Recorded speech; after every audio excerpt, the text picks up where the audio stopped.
안녕하세요. 여러분의 행복한 노후를 위해 노력하는 오케어 TV입니다. 오늘은 연금 개혁 관련 좀 더 구체적인 내용이 나와 관련 소식을 전해드립니다. 꼭 시청해 주시고 영상 시청 전 구독 및 좋아요 부탁드립니다. 여러분의 성원은 컨텐츠 제작에 큰 힘이 됩니다. 앞서 국민연금의 지속 가능성을 위해 9세대와 신세대를 구분해 대응하자는 국책연구원의 제안을 소개하였습니다. 보고서에 언급된 내용은 다음과 같습니다. 보험료율은 현행 9.0%에서 15.5%까지 단계적으로 올리고 연금 수급은 현행 덜 내고 더 받는 구조에서 낸 만큼 받는 방식으로 바꾸는 방안입니다. 한국개발연구원 KDI의 국민연금 구조개혁 방안에는 정부가 지난해 10월 국회에 제출한 숫자 빠진 모수개혁안, 즉 보험료율 소득 대체율 등의 논의가 시작된 것입니다. 총선을 앞두고 중단된 상황에서 해당 보고서가 구조개혁안의 연금개혁 논의에 불을 댕길지 주목됩니다.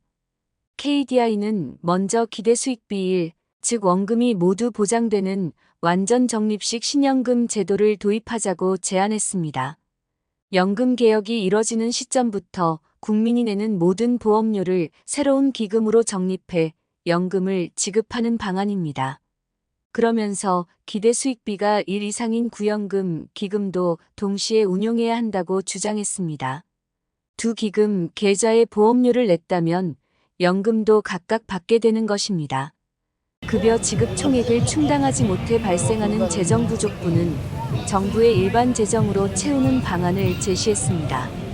기존 연금, 기금이 2054년에 고갈될 것에 대비해 일종의 연금 방파제 역할을 할 새로운 연금 개정을 만드는 구상입니다.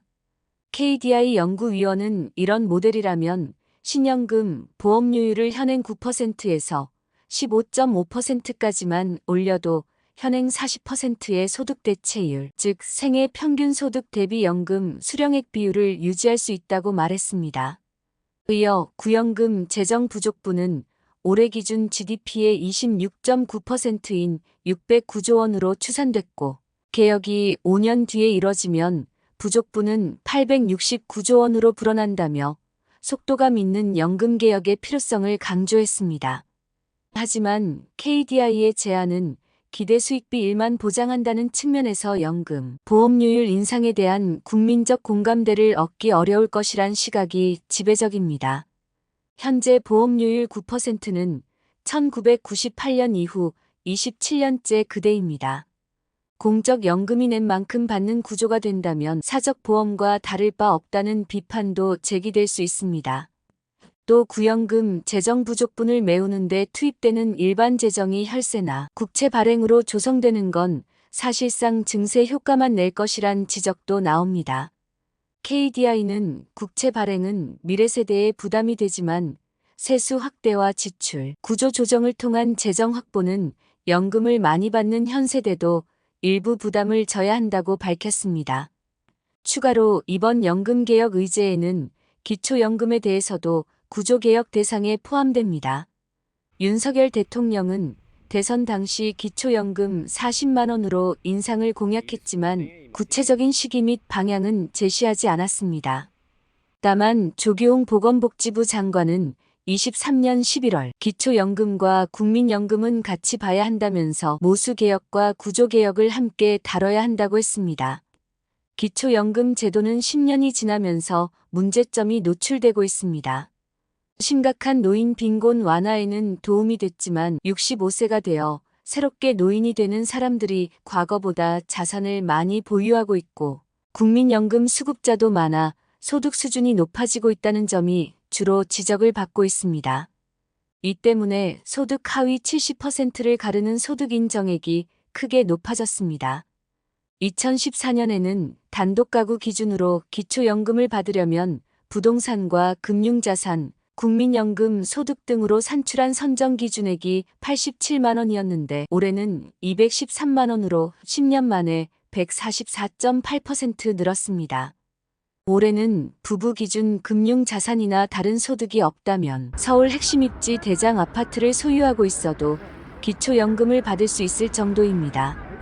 또 소득 인정액을 산출할 때 적용하는 고급 자동차 중 배기량 기준도 폐지돼 3천 이상 차량을 소유한 노인도 기초연금을 받을 수 있습니다. 고령화가 진행되며 노인 인구는 늘어나고 기초연금액은 물가 상승률이 반영되어 매년 오릅니다. 기초연금액이 오르면서 수십 년간 보험료를 납부한 국민연금 가입자가 역차별을 받는다는 지적도 나옵니다. 국회 예산정책처 지난해 9월 펴낸 보고서에서 국민연금 수급자의 가장 큰 비중을 차지하는 20년 미만 가입자들의 평균 수급액과 기초연금, 기준연금액의 격차는 지속 감소하고 있다고 했습니다. 얼마 전 설문조사에서 기초연금 수급액이 현재와 같이 지속 상승된다면 국민연금 보험료 납부를 하지 않을 것이다라는 의견이 33%에 달했습니다. 이에 예산정책처는 재정이 부담 수준을 고려해 기초연금 수급자 범위를 조정할 필요가 있다는 의견을 제시했습니다. 현재 노인 인구 70%를 유지하면 정부 지원 필요성이 상대적으로 적은 노인들에게도 기초연금이 지급될 수 있으므로 기준 중위소득 일정 수준 이하 등으로 대상자를 변경해야 한다는 주장입니다. 공론화 과정을 거쳐야겠지만 정부가 생각하는 방향성은 예산은 늘어나지 않으면서 실제 지원이 필요한 대상 기준 금액을 높이는 방향이 될 것으로 예상됩니다. 이 부분도 조만간 국책연구소에서 변경 방향성이 조만간 제시될 것으로 보입니다. 반면 국민 대상 여론조사가 큰 변수가 될 것으로 보입니다. 보편적 노인 복지 및 기본소득의 차원에서의 광의한 지원에 대한 의견이 얼마나 나올지가 변수입니다. 국민 여론 수렴 과정을 거친다고 공표된 만큼 여론조사 시 여러 어르신분들의 적극적 의견 개진이 필요합니다. 한 줄 요약입니다. 연금개혁 관련 국책연구기관 보고서에는 국민연금을 현재 세대와 미래 세대로 나눠 운용하는 것을 제안했습니다. 신세대를 위한 새로운 연금인 신연금을 도입하고 이를 통해 미래 세대의 보험료와 수익을 보장합니다.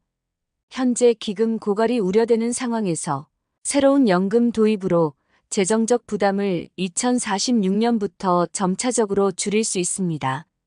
이로 인해 현재 세대의 기대 수익비는 변동하게 되며 이로써 기존 국민연금 제도의 한계와 미래 세대의 형평성 문제 해결에 대한 고민이 담져 있습니다. 연금개혁은 국민연금뿐만 아니라 기초연금과의 관계도 고려하며 최종 보고서를 작성하여 국회에 제출할 예정입니다. 특히 기초연금 개혁에 대한 관심이 높아지고 있고 이를 통해 더 선별적인 지원 대상을 선정하는 방향으로 논의될 것으로 예상됩니다. 연금 개혁과 기초연금 관련 의견이 있으시다면 댓글 남겨주시면 영상 제작에 반영하겠습니다. 영상을 보시는 여러분들이 항상 건강하고 행복하셨으면 좋겠습니다. 내용이 도움되셨다면 구독 및 좋아요 부탁드립니다. 다음에 더 좋은 영상으로 찾아오겠습니다. 감사합니다.